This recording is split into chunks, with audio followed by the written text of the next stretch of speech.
Hai semuanya, selamat pagi, siang, sore, dan malam. Kapanpun kalian nonton video ini. Jadi di sini aku bakal bahas mengenai akuntansi antar kantor pusat dan kantor cabang atau biasanya itu disebut dengan home office branch. Nah, bedanya akuntansi untuk hubungan KP dan KC dengan akuntansi induk dan anak seperti yang udah di materi di UTS kemarin, itu tuh kalau si perusahaan induk dan anak, mereka itu entitas yang berbeda dan mereka tuh bisa berdiri sendiri. Tapi kalau kantor pusat dan kantor cabang itu tuh satu entitas mereka. Jadi si kantor cabang ini itu tuh nggak bisa berdiri sendiri. Nah, misal ya, kayak perusahaan induk itu kan bisa berdiri sendiri. Nah, anaknya ini juga bisa kan. Tapi kalau kantor akuntansi ini, kantor pusatnya bisa berdiri sendiri. Tapi kantor cabang tanpa adanya kantor pusat itu tuh nggak bisa. Nah, karena kantor cabang ini tuh satu entitas dengan kantor pusat, maka kepemilikannya itu tuh 100% kantor cabang itu dimiliki oleh kantor pusat. Nah, tapi meski mereka itu satu entitas, kantor cabang itu tuh dapat beroperasi dan menyelenggarakan pembukuan terpisah. Kantor cabang nih pembukunya bisa terpisah dengan kantor pusat gitu. Nah, untuk mencatat investasi pada kantor cabang, kantor pusat ini menggunakan akun branch atau investment in branch diakui dalam akun aset. Jadi si kantor pusat ini dia punya investasi sebesar misal 10.000 gitu di kantor cabang. Nah, dia nyatetnya sebagai branch gitu. Nah, sedangkan untuk mencatat nilai kepemilikan kantor pusat pada kantor cabang, ini pencatatan di kantor cabangnya itu menggunakan akun home office. Nah, akun ini tuh letaknya di equity. Jadi misal bukan misal apa ya, kayak seolah-olah ini kantor pusat, ini kantor cabang gitu kan. Nah, ini tuh dia punya investasi nih, punya aset. Nah, ini dia punya equity. Nah, nilainya ini tuh harus sama. Akun ini tuh merupakan akun resiprokal. Jadi, kalau yang satu bertambah, ya satunya juga bertambah. Kalau satunya berkurang, ya satunya juga berkurang. Paling kalau misalnya tuh ada perbedaan atau tidak selalu sama, itu paling karena adanya perbedaan waktu di mana misal karena 31 Desember gitu ya. Nah, kantor cabang nih ngirim uang nih hasil penjualannya ke kantor pusat. Cuma di banknya itu baru diproses. Nah, karena perbedaan waktu itu paling yang bikin saldonya itu berubah dan nanti paling harus di adjustment. Nah, langsung lanjut ke soalnya aja ya. Ini soalnya di sini aku ambil dari soal workbook nomor 1, nomor 6, dan nomor 7. Nah, untuk nomor 1 ini, jadi transaksi resiprokal antara kantor pusat dan cabang. Nah, ini pada tanggal 1 September 2018, si PT Palsa ini mendirikan cabang di Bandung. Nah, berikut adalah 3 transaksi pertama antara kantor pusat dan cabang Bandung dari PT Palsa. Nah, ini kan ada transaksinya. Kita diminta buat jurnal di kantor pusat dan bagaimana jurnal di kantor cabang. Jadi, pada tanggal 1 September, itu kantor pusat ngirim 10 juta ke cabang ke dalam rekening bank atas nama cabang. Nah, ini kan berarti kantor pusat investasiin nih ke cabang sebesar 10 juta. Kayak tadi yang udah aku jelasin sekilas, bahwa di kantor pusat ini nyatatnya sebagai branch atau dia tuh investment in branch sebesar 10 juta dengan mengeluarkan cash di sini 10 juta. Nah, di kantor cabangnya itu mencatatnya sebagai home office yang dia tuh merupakan akun di bagian equity. Modal yang dia miliki itu dari kantor pusat sebesar 10 juta. Terus lanjut di tanggal 5 September itu kantor pusat mengirimkan barang dagang seharga 60 juta ke cabang, ditagih dengan markup 20% dari harga pokok. Jadi shipment to branch ini ada N-nya ya, kurang N. Itu tuh sebesar 60 juta kan. Nah, kita itu tuh nyatet unrealized profit-nya itu di awal. Jadi, seolah-olah kita tuh udah ngakuin nih kantor pusat, tapi padahal barang itu tuh belum dijual, karena kita kan udah ngejual itu ke kantor cabang. Tapi sebenarnya barang itu kan belum kita jual ke pihak ketiga kan, makanya kita akuinya sebagai unrealized profit inventory. Nah, ini diakui sebesar 60 juta dikali 20%, karena di sini markup-nya tuh 20% dari harga pokok, nilainya sebesar 12 juta, maka investasinya di kantor pusat itu nilainya bertambah sebesar 72 juta. Nah, di lain sisi, pencatatan di kantor cabang berarti shipment from branch, ini dia langsung nyatetnya tuh sebesar kotornya nih, langsung 72 juta di sini, dan home office-nya 72 juta. Jadi yang nyatat unrealized profit-nya ini di bagian kantor pusat ya. Terus untuk 8 September, ini tuh cabang membeli tunai peralatan kantor seharga 3 juta untuk dimasukkan ke dalam catatan akuntansi kantor pusat. Nah, baik kantor pusat maupun kantor cabang itu tuh menggunakan sistem pencatatan terpusat untuk aset tetap. Jadi kalau ada kata-kata menggunakan sistem pencatatan terpusat, yang nyatet aset tetap ini tuh berarti kantor pusat. Kantor cabang itu tuh nggak bisa nih nyatet nilai dari aset tetapnya sendiri. Jadi ini kan yang beli sebenarnya cabang kan, tapi yang nyatet asetnya itu kantor pusat. Jadi si cabang ini udah ngeluarin nih sebesar 3 juta. Tapi karena dia itu nggak bisa nyatet nilai asetnya, maka dia mengurangi nilai home office-nya, mengurangi nilai modal si kantor pusat ini sebesar 3 juta. Di lain sisi, si kantor pusat ini, dia kan nyatet nilai aset tetapnya nih, equipment sebesar 3 juta. Tapi karena dia tuh nggak mengeluarkan uang, yang mengeluarkan uangnya itu si kantor cabang, maka dia nyatetnya sebagai branch, di mana berarti nilai investasi dia berkurang sebesar 3 juta. Kalau ada yang mau ditanyain, langsung di kolom komentar aja ya, atau kurang jelas. Gitu. Lanjut ke soal ke-6. Nah, ini lebih rumit lagi nih, tapi it's okay. Nah, di soal 6, ini tuh Samore Inc. itu tuh menagih satu-satunya cabang untuk pengiriman barang dengan kenaikan 30% di atas biaya kantor pusat. Terus cabang menjual barang dagangannya dengan markup 10% di atas harga tagihan. Terus tak lama setelah penutupan bisnis pada 28 Januari, beberapa barang dagangan cabang dihancurkan oleh kebakaran. Jadi ternyata si cabang ini mengalami kebakaran gitu. Nah, ini ada beberapa informasi. Saldo persediaan 1 Januari itu tuh sebesar 15.600 pada harga faktur dari pusat. Terus saldo persediaan per 28 Januari itu tuh barangnya nggak rusak. Tapi ini pada harga jual sebesar 7.150. Terus saldo akun shipment from home office tanggal 1 sampai 28 Januari itu sebesar 71.500. Penjualan selama 1 sampai 28 Januari itu 51840.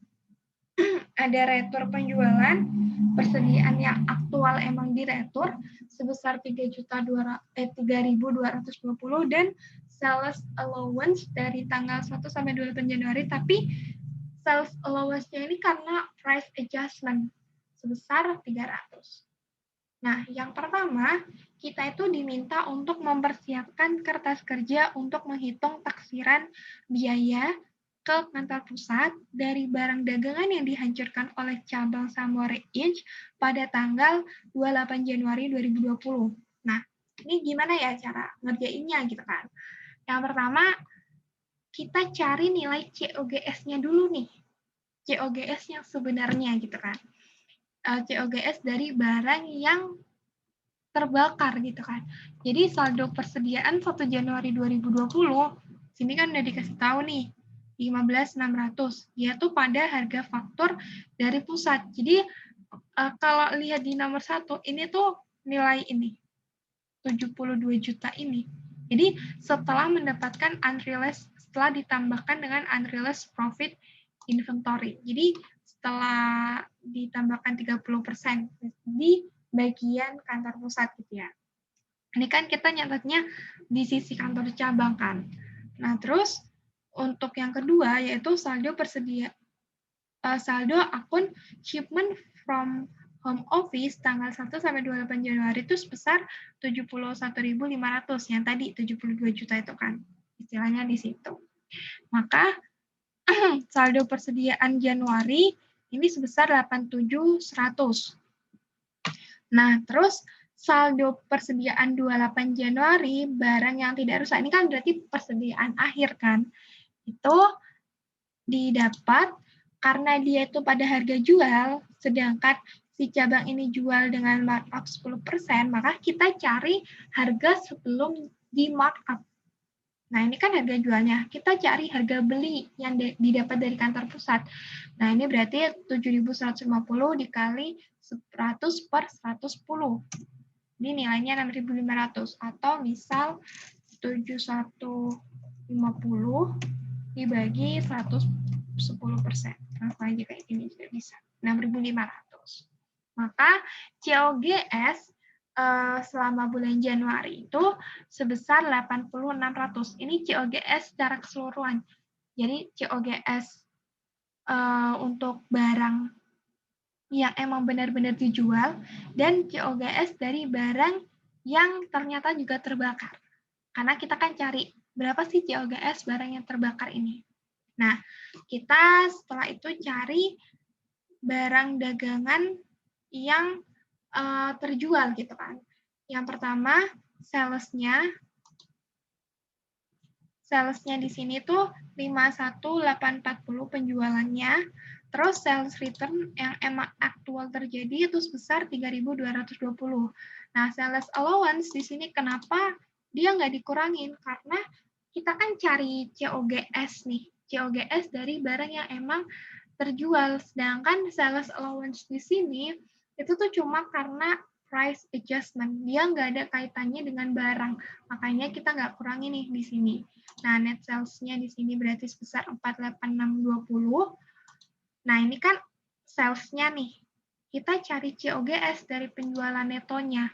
Berarti 48620 dibagi 110%, nilainya 44.200. Setelah kita kurangi, berarti kita dapat COGS dari barang yang dihancurkan atau dibakar tadi, itu sebesar 36.400. Setelah itu, kita diminta untuk buat jurnal di kantor pusat dan kantor cabang. Nah, ini jurnalnya, jadi yang pertama itu terkait dengan shipment from home office tadi. Ini berarti si kantor pusat, ini misal dari sini dulu, kantor cabang, berarti kan shipment from home office pada home office besar 71.500.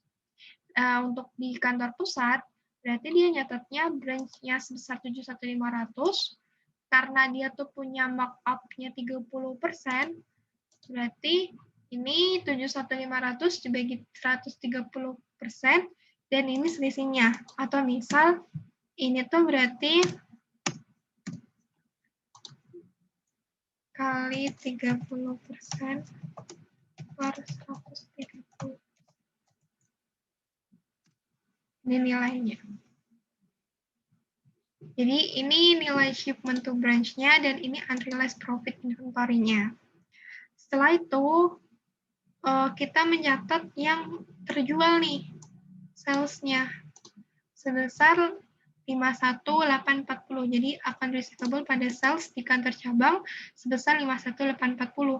Nah, kantor pusat itu tuh dia nggak nyatet no entry karena yang jual ini kantor cabang gitu. Setelah itu ada sales return sebesar 3220. Nah, ini berarti home office pada shipment from home office karena setelah diratur itu kan dari cabang dibalikin lagi nih ke pusat. Barang yang diratur ini berarti kan mengurangi modal. Berarti 3220 dan di sini berarti ada barang yang balik lagi nih shipment to branch pada branch yang mengurangi nilai investasinya sebesar 3220. Setelah itu ini berarti nggak ada ya yang sales return-nya, sales allowance-nya nggak ada. Sekarang terkait dengan ini barang yang dihancurkan. Guys, dari barang yang dihancurkan berarti kan seolah-olah berarti barang itu balik gitu kan ke kantor pusat atau modalnya kantor pusat itu berkurang. Berarti home office pada shipment from home office besar 36.400. Nah, di bagian sini berarti si kantor pusat itu berkurang nih nilai investasinya sebesar 3.600 dan unrealized profit-nya ini tuh berarti yang dari yang harusnya profit didapat tapi karena kebakar nggak didapat itu nilainya dari 3.600 dikali 30% per 130% kayak tadi ya 8.400 dan selisihnya shipment to branch sebesar 28.000. Nah, dari shipment to branch ini kita akui sebagai loss on disposal inventory di kantor pusat karena barangnya terbakar tadi sebesar 28.000. Nah, perhitungan unrealized profit dari barang yang hancur ini kan langsung tadi ya 36.400 kali langsung hasilnya 130% per 130% itu 8.400 ini kan. 8.400 ini kalau didetailkan itu dapat dari mana aja gitu. Jadi tadi kan kita udah dapat nih COGS secara keseluruhan sebesar 8.600. Terus shipment to branch-nya